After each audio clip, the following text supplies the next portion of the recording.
লন্ডনে বিদেশের মাটিতে স্ত্রীর সাথে জন্মদিনের কেক কাটার পর এবার কলকাতার নিজ বাসভবনে সৌরভ গঙ্গোপাধ্যায় তার নিজ বাসভবনেই তিনি কেক কাটলেন সকল অনুরাগীদের সাথে।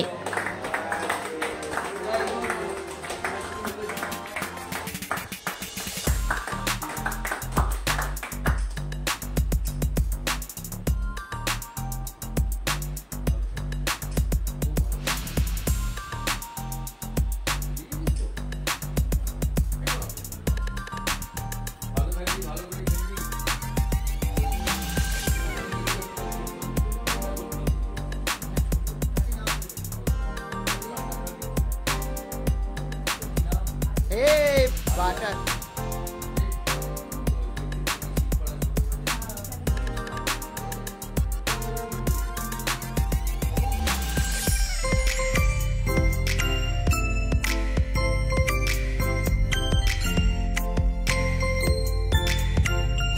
মহারাজার জন্মদিনে ছিল মহারাজা কেক।